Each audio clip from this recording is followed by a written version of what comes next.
All right, hello everybody, and welcome back to Abstraction Cup for our round of 32 week, and we are going to finally make a real start with our Sunday block of matches, and we're going to be starting off with this one match. It's going to be none other than VIC-TEAM against Acting. So this is going to be a pretty intense winners bracket, and one of the last few ones we got on that matter as well. So both these teams are going to have a fair variety of Asian players that I'm pretty sure should be recognizable from their own regions. VIC-TEAM and Tosai are going to be some unks when it comes to the more Asian tournament scene as well, coming back in for this tournament, whereas Geeks and Pin are very notable MWC players when it comes to the South Korean team. So this is going to be really interesting to watch, I feel. I'm your host, Epic Mansu, and I'm going to be joined alongside PotassiumF for this one. Let's rock it.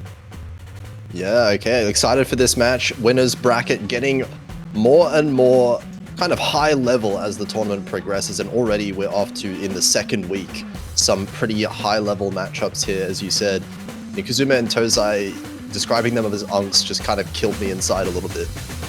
Bro, same. The Zoomers, man. Actually, no way. I can't even say Nikuzumi is an unk. They only joined like 2 years ago. What am I thinking? Yeah, I was like, but these guys are like young players. I'm so sorry. I'm feeling so old over here. No, that's fine. But I'm kind of interested in this matchup, especially because even though you see a bit of a seeding discrepancy, this is still kind of the earlier stages of the tournament. Maps obviously getting harder, but still should be in the comfort zone of these players. And when you look at the side of Acting, despite being the lower seed, you know, maybe a little bit worse off physically compared to the Korean team, they have a lot of tournament experience, and I feel like their accuracy and consistency should be enough to kind of put VIC-TEAM on the ropes for some of these maps. Absolutely, yeah. I think especially for the fact that we have a tournament like this where it's going to definitely introduce a lot of teams that come from all different backgrounds, and especially ones that are pretty much underdog players in the spectrum of tournament players that we all have. We have like literally an Avengers Endgame type roster of players just playing throughout this tournament, and it definitely makes the most sense that we would potentially see Nikuzuma and Tosai playing together on this very tournament, as it does look like LN2 is going to be protected by the likes of VIC-TEAM, having won the roles by a pretty big margin. So I think Perseverance makes sense to protect if you're at least looking out to try and exploit your opponent using some of these more intricate technical patterns, because the patterning in this one is very, very thick as far as I'm aware. Yeah, and I was thinking about this for a while between these two teams, thinking about what the pick and ban strategy is, and my conclusion is basically nothing. Every single map that I looked at between these two teams, I was looking at, and it's like, okay, VIC-TEAM is slightly better at this skill set, but Acting is not that far behind. And that was kind of the case for every single map that they've played so far this tournament. There's not too much gap when it comes to the tournament ability between these two teams. It's really just Acting is going to want to hope for a little bit of a mess up from VIC-TEAM, because if both teams play to the best of their ability, I think VIC-TEAM does have the edge in terms of accuracy on all of these maps. It's just maybe Acting wants to go for a little bit of the riskier picks. Yeah, absolutely. I mean, to be fair, there is a frantic variety when it comes to the plethora of individual maps we have on the board here, especially since we have both of our bans being spent on the Rice category for Rice-free hyperventilation and also Rice 5 side by side respectively, which I feel on paper makes a lot of sense, considering for the fact that I think especially for VIC-TEAM, they're probably banking on Acting to try and at least... I think the issue with this pick is that I think VIC-TEAM was envisioning that Acting would probably have a solid advantage over it in terms of consistency, considering that, especially for the likes of Nikuzuma and Tosai, for example, they're both relatively strong when it comes to Rice. However, from the looks of it, I think, okay, nice English, my bad. That was okay. Good. Oh my god. Okay, Rice 2. Makes sense that Acting would pick this out. That's probably why they banned out Rice Free, considering they probably would vote for a similar situation. Yeah, more of the consistent pick, of course. This one being quite long, 3.5 minutes, so you will get a bit more of this focus on the ratio, if anything. And looking at the Rice ratios between these two players, we have Tosai and Pin over here. they should be very high for both of these teams. So it's kind of hard to tell who's going to come on top right out the gates, but a good, very good start for Tosai. Absolutely. Starting off strong with the accuracy, and just got to watch out for this next section because the map starts rather explosively with the long trail, and Pin is going to be thrown off immediately by that one as well. So that's already going to shift the tides a bit.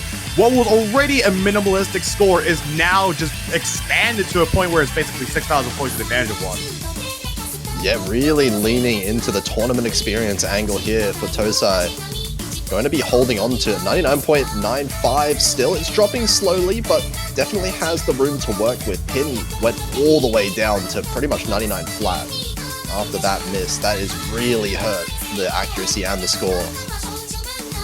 Absolutely, and especially for a map like this, it's a lot more punishing to even throw misses on a map like this because of how there's only really few sections of the map that are very intense that you need to ensure that you get the best possible accuracy you could get on, because even while a lot of these patterns are very strenuous and consistent, it's really just the ideology that this map is the map that basically destroys your consistency, and you need to do what you can to at least ensure that you have it in the bag, because the map doesn't really let up unless you're at least going into the break sections, and even then, it does look like Tosai's dropped a little bit since we're going into the first course.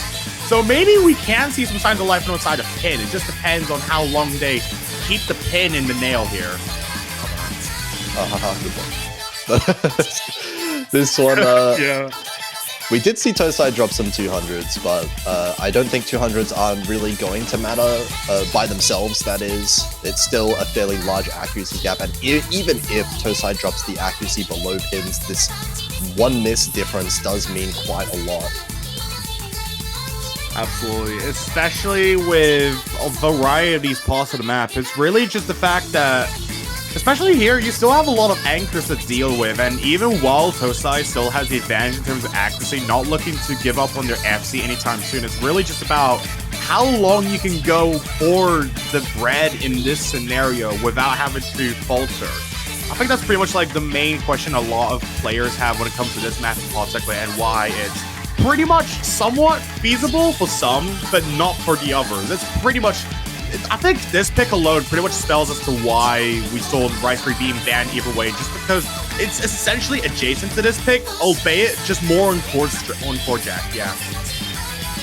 Yeah, just shifting the type of patterns a little bit, but still has that same kind of accuracy, consistency, emphasis to it. And that is what is working out right now. Pin has recovered the accuracy quite well, up to 99.8, but it does feel like the damage was already done, and unless there's a massive mistake coming out in these last few moments here from Tosai, definitely looks like he is performing very stably though. Yeah, not looking to give up anytime soon as we approach the ending of the map, and unfortunately that final jump drill has already rained down. The intro alone just discombobulated the entirety of Pin's rest of the run, considering that when it comes to this map alone, it's basically one of the most dangerous picks you can go for if you're looking to try and tackle the consistency of your opponent, just going off the fact that it's one of those picks where, especially in a round like round of 32, for example, where you have so many good players playing against you and you have to basically just start fighting alter egos of yourself, just try and fight the Clone Wars at that point or something. It's really just trying to remain as consistent as humanly possible. And even the most slimmest of mistakes can mean so much to a point where it just damages everything you're looking for. But on that note, it does look like LNT is going to be thrown out immediately after. So VIC-TEAM looking to try and shift the tides a bit.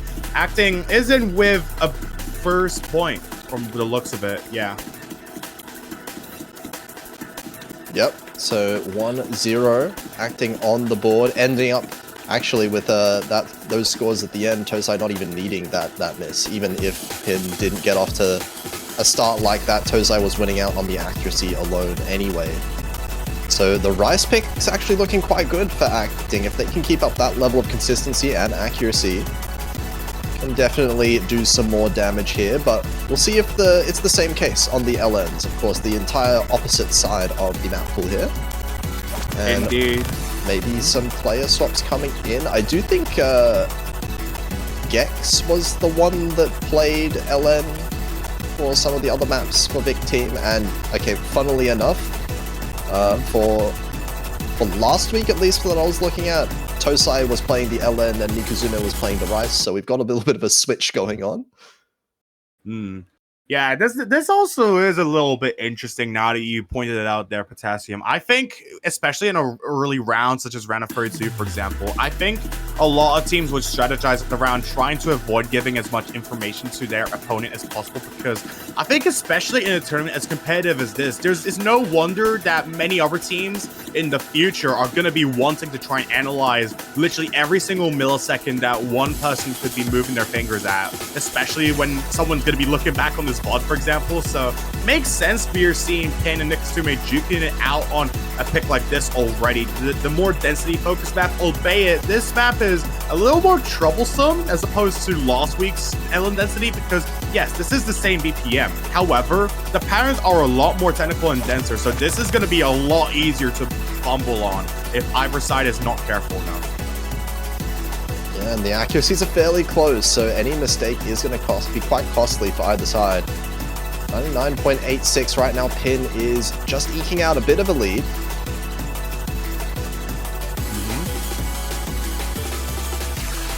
And even that lead is still looking a little strong. This is definitely a little more promising than what we had seen of Rise 2 in comparison. So Pin definitely may have taken the pin off the grenade and is just looking to try and take it out on this battlefield here, because especially against the likes of Nikasume, they're a very strong consistency player in LN alone. So that's going to have to set the standard for this map alone. And even going halfway through this map, there isn't really many breaks in this one, besides from a very major break section in this map that comes a little soon after this one. So the fact that Pin is still here with about 1,000 points of an advantage, definitely going to help them a little bit, but even this is just not enough to even be considered a safety cushion. Focus. Yeah, 10% difference. This accuracy from Mikazume has been slowly kind of going down, just bit by bit. Pin has been remaining mostly consistent.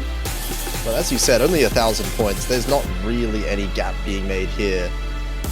Mikazume just needs to hope for, honestly, just a couple of bad judgments. It would be more than enough for this lead to swing back over to the other side. Precisely that. This is one of those situations where you're just not allowed to take any mistake whatsoever, because even the margin, or there's just a very thin lining between these two teams that there isn't really much you can separate. It's just really down to raw mistakes alone, and neither player can afford that at all, because for the case of Nikasume, it's either that Pin basically drops on a pattern here, and it has to be right now, if anything, before we go into the ending, or Nikasume drops and basically objectifies the lead on the side of Pin. But now we go into the ending, it's 2,800 points as the map is done, and both players, despite going above 990k, it's going to be a victory for VIC-TEAM, taking one for their own name finally in response, as it's 2,500 points. Yeah, a bit of a ratio difference being most of the gap here, and this is really what I saw on all of the maps so far in this tournament. It has been VIC-TEAM just getting a slight advantage. Both teams managing to get the full combo. They're both very consistent in that regard. But just the 2,000 points with the slight amount of comfort extra for VIC-TEAM gives them the point. And that is going to be 1-1, tying it up. And Acting is going to be able to, I assume, go back into that Rice pool if they feel like they have the advantage there still. Hopefully, yeah. I mean, to be fair, I think the Rice pool is a little safer, arguably, for either side now that it seems like both the long picks are out the way. So I think for the case of VIC-TEAM, if they want to revisit the Rice category, I would imagine they probably want to stick to some of the shorter picks that kind of pack more of a punch than, you know, stuff like Unhappy Refrain or Hyperventilation, for example. So I think in general, Lat or Recombination would be really scary picks when it comes to Rice alone. But from the looks of it, LN3 is going to be going to be picked by Acting. Yeah. Yeah, okay, they're not coming back to Rice at all. They're feeling the LN. And I mean, we just saw really in both of these maps, the accuracy between the two teams has not really been that far apart. They have been very close, has been a couple thousand points really as far as the ratio goes. So Acting really just going to be hoping for another mistake from VIC-TEAM. They're going to be switching their player again. So Tosai coming in once again here. But Pin staying in for VIC-TEAM, meaning this is going to be the last time that they can play in a row. Yeah. So we will be seeing Gex coming out for the next map. Not that that's a bad thing for VIC-TEAM, having Gex as your sub.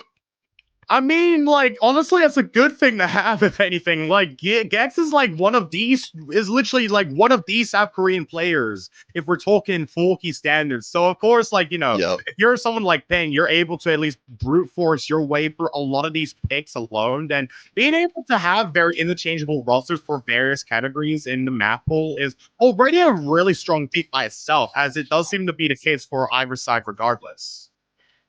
Yeah, I mean, it's one of those things that's super scary, but like, there's a lot of teams out there. There's some teams out there where there's going to be one player that wants to be playing most of the maps, right? But Yeah. they'll be forced to be subbed out for maybe a player that's less comfortable. That is definitely not the case with either of these teams. As Yeah. so far in this map, this is tied. 99.77 just about for both players. Yeah, this is gonna put both sides into a very precarious situation once again because the map isn't even that long either, just 1 second short of 2 minutes. And going into the first course, this is where it introduces a lot more of these very controlled, technical, heavy patterns.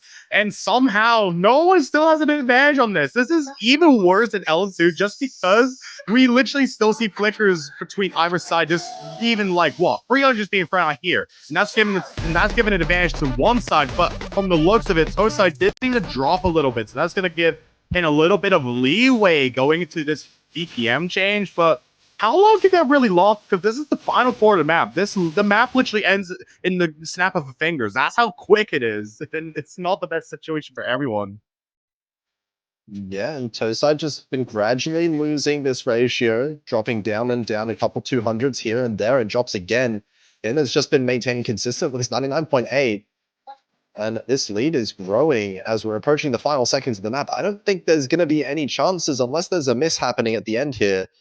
But Pin, VIC-TEAM earning the first breakpoint of the match so far with absolutely, like, I mean, the 200 count is really good for Tosai, but the ratio well in Pin's favor here.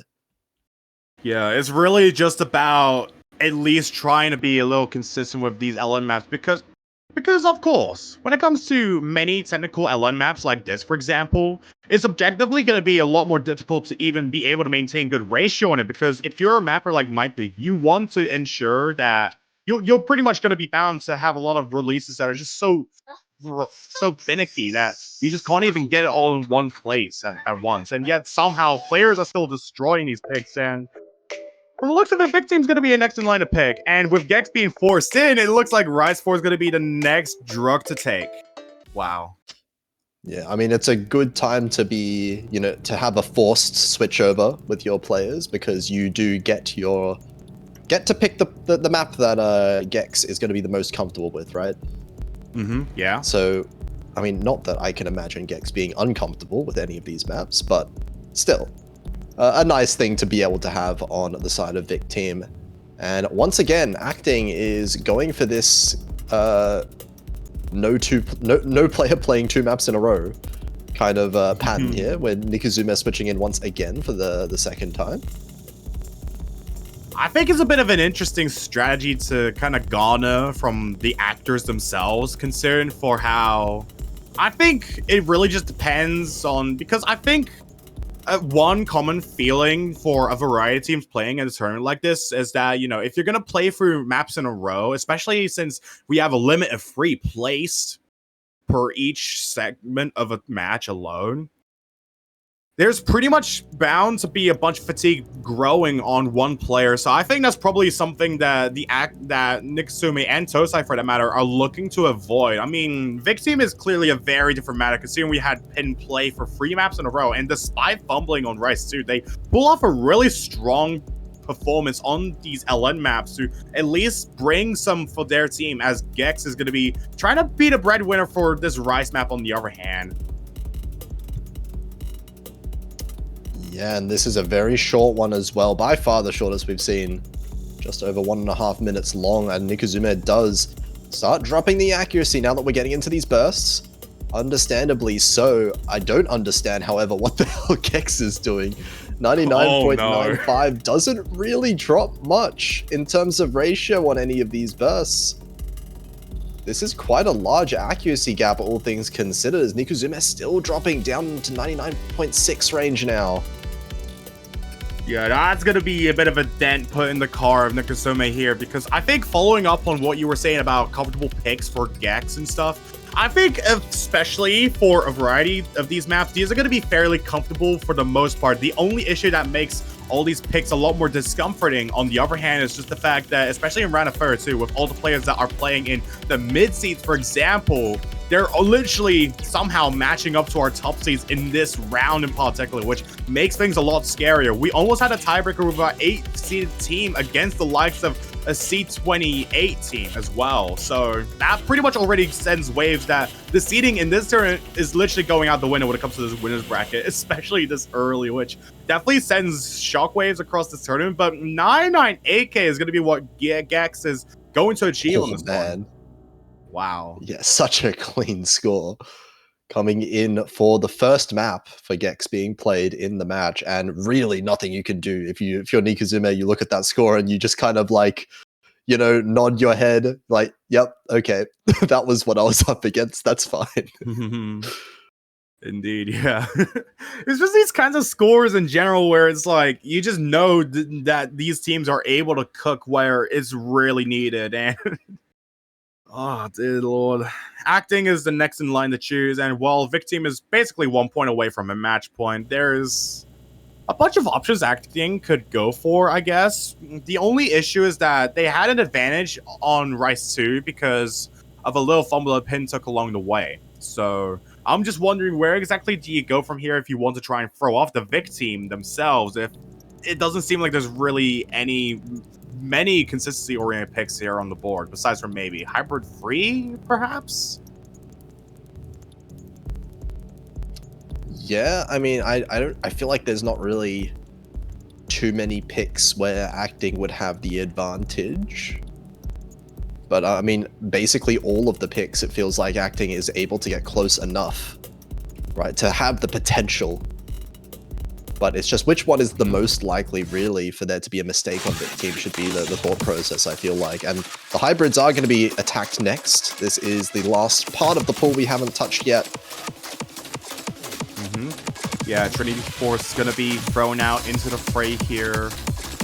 I think overall, like, I think when it comes to a map like Trinity Forks, for example, I think it's definitely one of those picks where it's like, because of the fact that it's Rice bias and the fact that it comes from, that it originates from a mapping contest, especially the Mania Mapping World Cup that's literally just ongoing right now. The map itself was only uploaded a week ago as per the qualification stage. The map itself is a little harder in principle, just going off the fact that, yes, this is ODA. It has a lot of straightforward Rice patterns that you'd normally see in a round like this, for example. The main thing that makes this a lot harder, however, is the LNs that are incorporated in this as well, especially maintaining that same OD. This amplifies the LN accuracy that you're going to have to pull out, especially on these various LN jump scares we have throughout the map itself.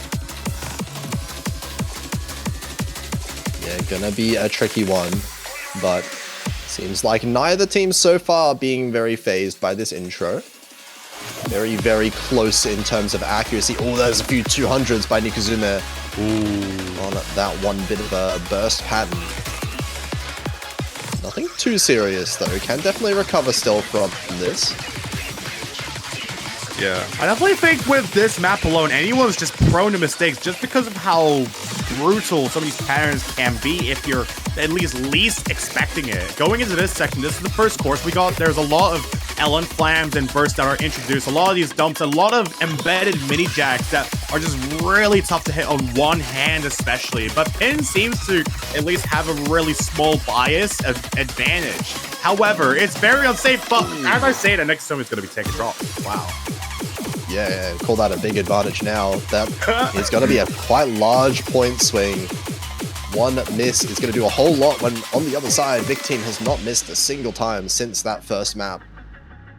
And Pin looking to keep that up, 99.87 to 99.67, so fairly strong accuracy lead.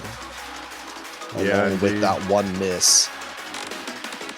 Yeah, still a lot of content that the map has, so I think especially Nikosomi is not out of the woods just yet, even with only 1 point in their favor, and if this one doesn't go successful, then they still have a bunch of maps they can go for next. It's really just about trying to continually exploit the likes of Pin and Geeks, because at this point, it's going to be really hard to be able to discern what would actually be the best option, because you've basically gone through Hybrid, you've gone through Rice, you went through Lens as well.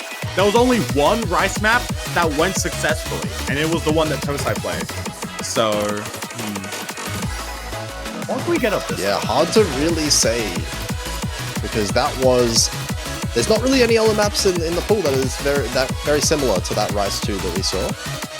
That one being more straightforward, more jump stream oriented.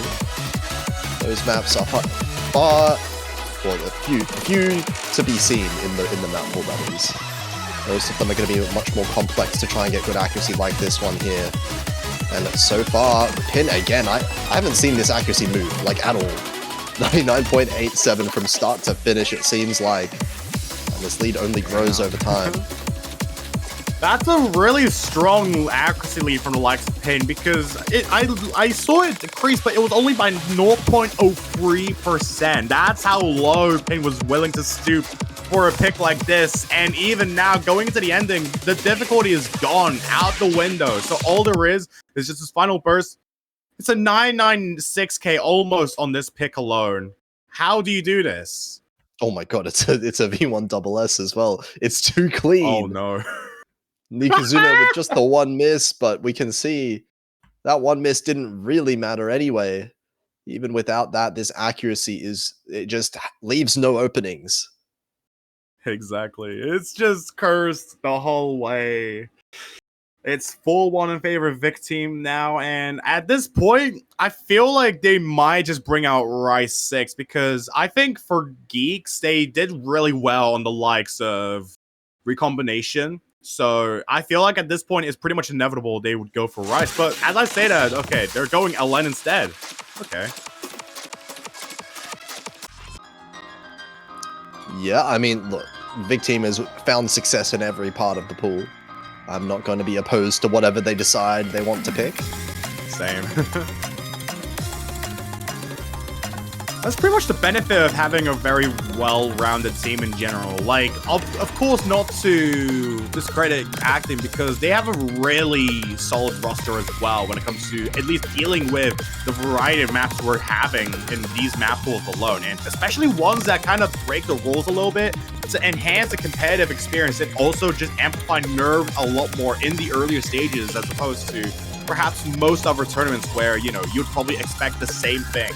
Wrongamundo. This tournament does it a little differently, mainly just to add some extra flavor when it comes to the earlier rounds or something, as this one's going to be a lot heavier on the coordination aspect. So Tosai being thrown into this one, I think, makes sense. It just really comes down to how well they can tackle the likes of Pin on this one, because previously against them on LN3, it didn't end up going as successful, but this map is a lot less dump-oriented and just more like raw, in a sense that, you know, it's just really hitting what you see, reaping what you sow, really.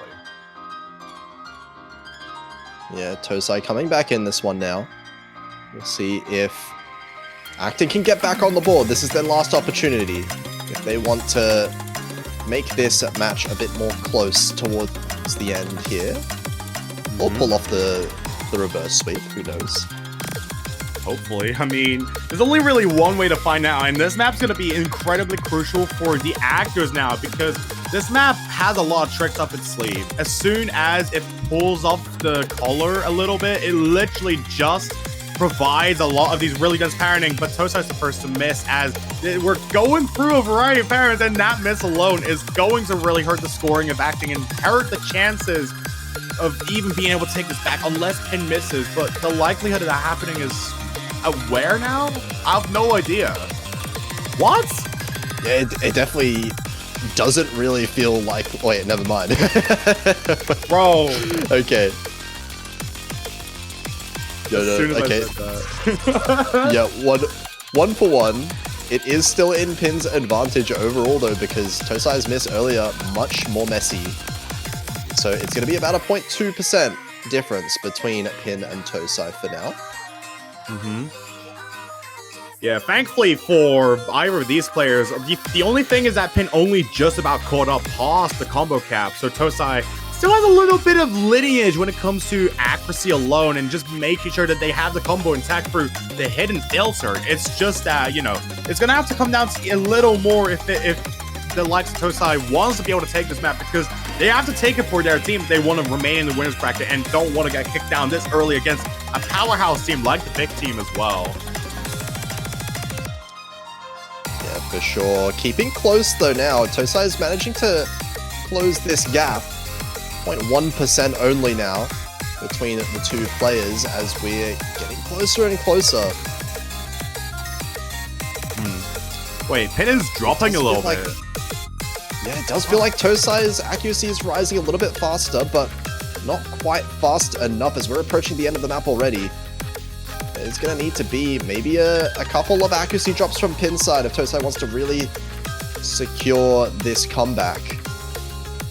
It all just comes down to one miss at this point, and especially with these LN stream bursts that we just see out of the blue, that is basically one of the most malleable places of this map alone, which can really bring favors into one hand. But unfortunately, it's not going to work in the favor of Tosai here, as Pin is going to take one out for their team. Once again, it's going to be 5-1. A reverse sweep from the first point to really just set the standard that VIC-TEAM is a threatening opponent in the winner's bracket, as Acting is unfortunately going to be knocked down into that loser's bracket.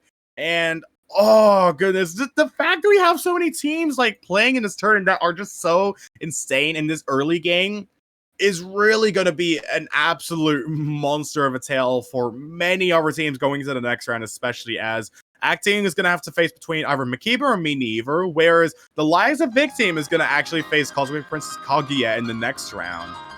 Okay. Oh man, okay. Already. Women brought the map up was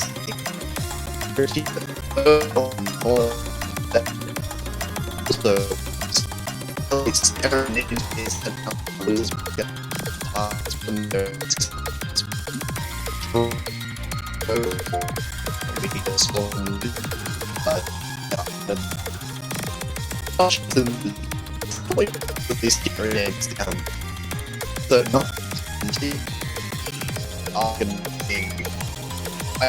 roll that will grab into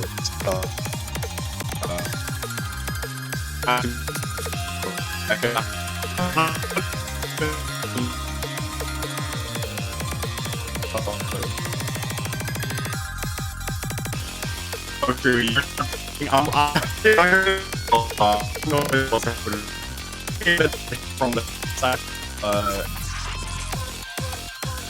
it's affecting me as well. What?